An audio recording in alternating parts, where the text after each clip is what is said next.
my favorite part about being in AP Science classes is?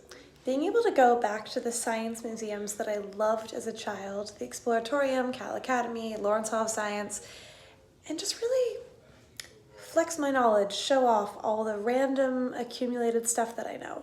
So I had a great opportunity to go back to the Lawrence Hall of Science on Centennial Drive in Berkeley, California, and really explain 3 of their physics demonstrations to a crowd of random children and whoever else happened to be in the room, which was great.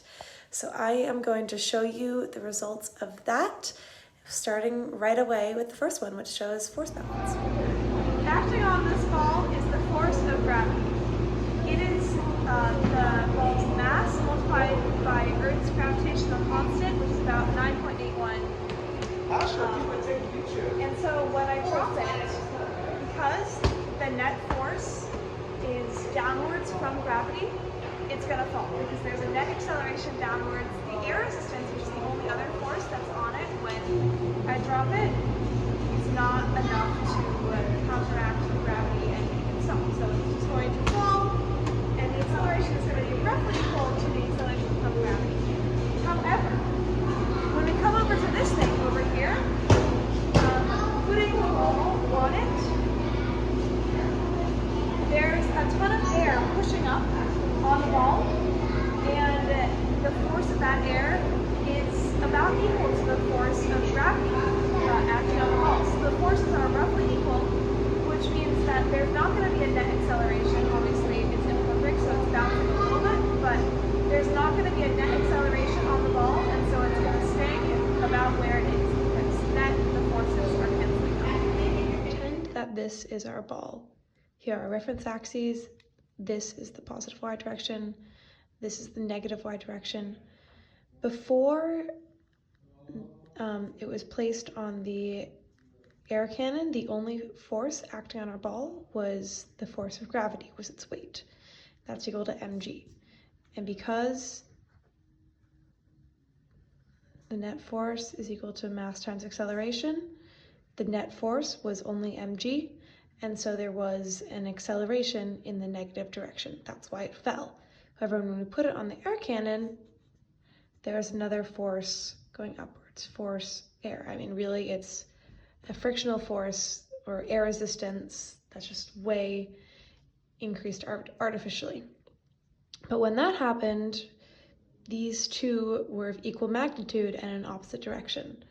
So the net force was equal to the force of the air minus mg, and if these are both equal, they both cancel out. So it's equal to 0, which means that there can't be any acceleration. Now, I know this is one of your favorite things. This room is all about music and the fundamental frequencies and how that relates to the sound that we hear with our ears. So all of these tubes are obviously different lengths. Now when we flip these up, it sends air rushing through the tubes, a lot like what you would see in a woodwind instrument. Because of the different lengths of the tubes, the fundamental frequencies of these tubes are going to be different. The fundamental frequencies depend on where the antinodes hit at the top in a standing wave. So having a longer tube means that it's going to have a lower fundamental frequency than a shorter tube, because frequency and wavelength are inversely proportional. So that is why different length tubes with air going through them are going to make different notes to our ears. So just to make this a bit clearer, I've brought back out the paper. This is what a standing wave looks like. I referenced that.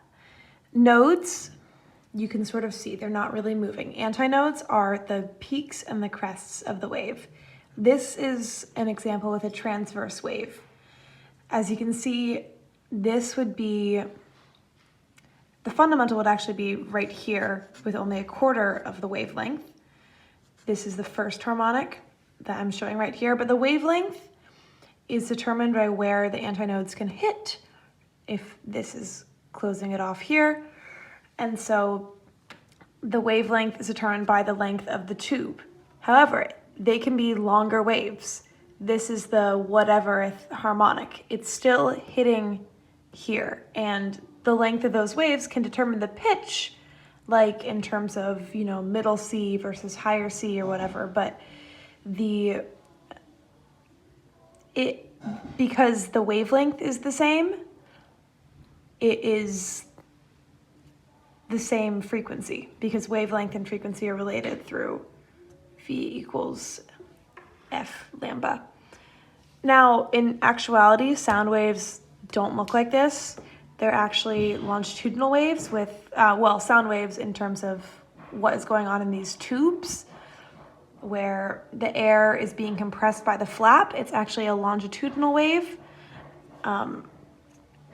where it's different densities of air are oscillating, but it still functions the same way. And it's easier to model for the visual eye if we just assume that it is a transverse wave. But in this case, where it is hitting the end of the tube is where it is dense over there. All right, now time to go on to our third and final demonstration. This is a rocket, not a toothpaste tube. This is the Pabico, and it is going to demonstrate the concept of how pressure and force are related.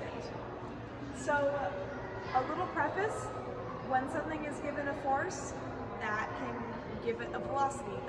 Force is mass times acceleration. When I put this on here and I crank up the pressure in this little tube, it's going to increase the force in this. Force also equal to, pressure is equal to force over area. And the area is going to be the same for all of these trials.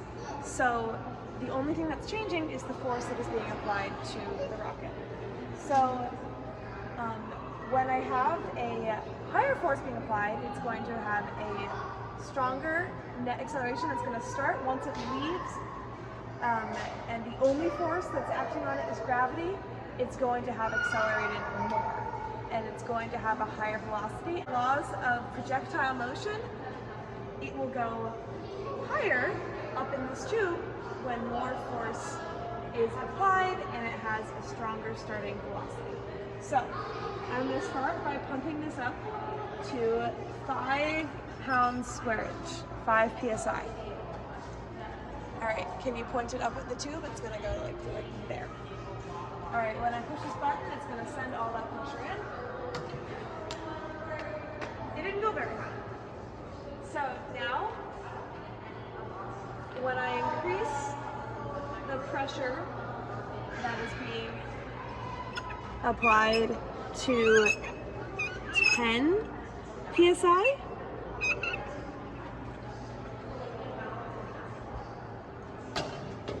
it goes way higher.